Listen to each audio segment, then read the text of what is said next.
Iran के supreme leader Ayatollah Ali Khamenei की मौत की खबर ने पूरी दुनिया को हिला दिया है। 86 साल की उम्र में 1989 से ईरान की सत्ता संभाले इस शख्स की मौत के बाद ईरान में 40 दिनों का शोक घोषित हो गया।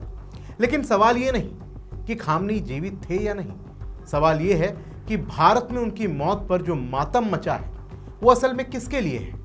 एक तरफ ईरान की सड़कों पर कुछ लोग खुशी मना रहे हैं क्योंकि दशकों की सख्त धार्मिक सत्ता से छुटकारा मिल गया, लेकिन भारत में क्या हो रहा है?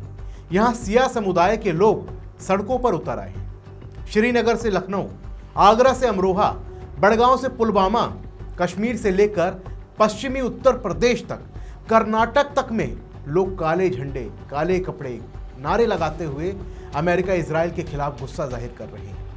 इसको लेकर गृह मंत्रालय ने भी अलर्ट जारी कर दिया है। सभी राज्यों को चेतावनी दी गई है। ईरान समर्थक तत्वों पर नजर रखने को कहा गया है।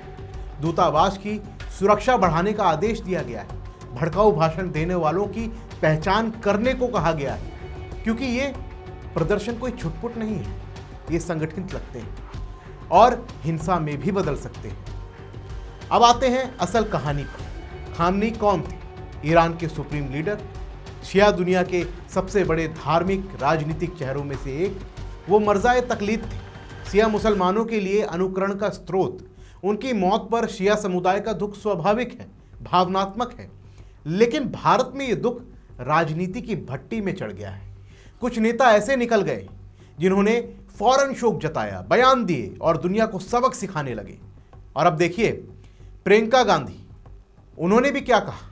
उन्होंने कहा कि एक संप्रभु राष्ट्र के नेतृत्व की लक्षित हत्या हुई है। निर्दोष लोगों की मौत ये घृणित है, इसकी कड़ी निंदा होनी चाहिए। I have said what I think many times about Gaza. I believe that what is happening there is very wrong on a humanitarian level, on every level, and I have said it again and again. तो सुना आपने, जब भारत में रोज सैकड़ों निर्दोष मारे जाते हैं, चाहे वो किसी भी समुदाय के क्यों ना हो, तब ये प्रियंका गांधी को घृणित क्यों नहीं लगता? या ये घृणा सिर्फ तब जागती है जब वोट बैंक की बात आती है? और अब आप पप्पू यादव को भी सुन लीजिए।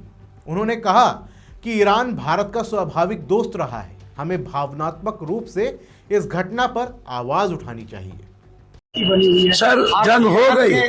एक सनकी ने इस दुनिया के पीस को खत्म किया है। गलत है। जो ईरान मेरा दुनिया का सबसे बेहतर दोस्त था, रूस, हम उसके साथ अभी तक भावनात्मक रूप से भी खड़े नहीं हो पाए। हमारा भारत वसुधैव कुटुंब की ओर था, भारत सर्वधर्म समभाव की ओर था, भारत हमेशा मूल्यों की राजनीति की है, भारत हमेशा मानवता की रक्षा के लिए खड़ा हुआ। आज हम चुप हो जाते हैं। ईरान में जिस तरीके से आज ये घटना घटित हो रही है, उसके लिए पूरी दुनिया को आवाज उठानी चाहिए, भारत को भी आवाज उठानी चाहिए। पहले गाजा में, फिर ईरान में, उसके पहले और कोई कंट्री।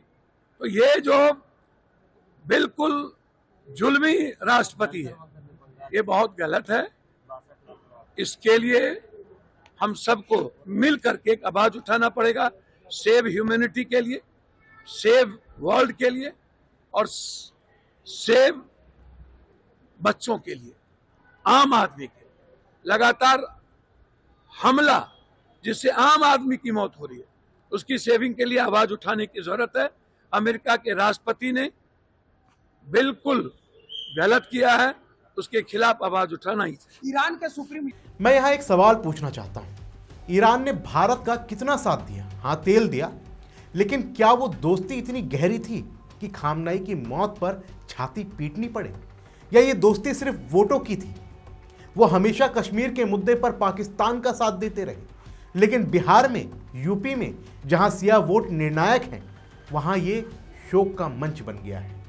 देखिए, ये जो नेता रो रहे हैं खामनेई के लिए, उनको ये नहीं दिख रहा कि ईरान में खुद लोग जश्न मना रहे हैं। वहां की महिलाएं, युवा जो दशकों से दबाए गए, उनके लिए खामनेई की मौत आज़ादी की शुरुआत है। लेकिन यहाँ ये शोक वोट बैंक की राजनीति बन गया है। सिया मुसलमान को लगता है कि उनका बड़ा नेता गया तो नेता आकर कहते हैं कि हम आपके साथ हैं, लेकिन असल में ये लोग सिर्फ वोटों की गिनती कर रहे हैं। अगर कल कोई सुन्नी नेता मर गया तो क्या ये लोग उतना ही शोर मचाएंगे? शायद नहीं, क्योंकि फिर वोट बैंक अलग है। ये हिपोक्रेसी है। एक तरफ दुनिया में लोकतंत्र की बात करते हैं, मानवाधिकार की बात करते हैं, लेकिन जब एक तानाशाही शासन का मुखिया मरता है जिसने अपने ही लोगों को कुचला, विरोधियों को जेल में डाला, महिलाओं पर पाबंदियां लगाई, तब ये लोकतंत्र के नेता की हत्या कहकर रोने लगते हैं। क्यों? क्योंकि भारत में सिया समुदाय बड़ा वोट बैंक है। लखनऊ हो, कश्मीर हो, यूपी के कई इलाके हों, ये वोट निर्णायक है। तो क्या राजनीतिक रोटियां सेकने का मौका हाथ से नहीं जाने देना चाहिए? देखिए, असल मुद्दा यह है कि भारत की राजनीति में धर्म और वोट बैंक इतने गहरे घुल मिल गए हैं कि अंतर्राष्ट्रीय घटना भी घरेलू चुनाव का हथियार बन जाती है। खामेनेई की मौत पर शोक मनाना गलत नहीं, लेकिन उसे राजनीतिक रंग देना, अमेरिका इजराइल को कोसना और चुपचाप भारत की अपनी समस्याओं को नजरअंदाज करना, यह सब वोट बैंक की राजनीति है। गृह मंत्रालय का अलर्ट साफ कह रहा है कि सावधान रहो, हिंसा हो सकती है। लेकिन क्या हमारे नेता सावधान हैं या वो खुद आग में घी डाल रहे हैं? सोचिए, क्या ये शोक असली है या सिर्फ वोटों का खेल? और अपना जवाब हमें कमेंट बॉक्स में जरूर दीजिए, क्योंकि इस रिपोर्ट में बस इतना ही। मिलेंगे अगली रिपोर्ट में अगली वीडियो के साथ। तब तक के लिए जय हिंद। वीके न्यूज, राष्ट्र के नाम।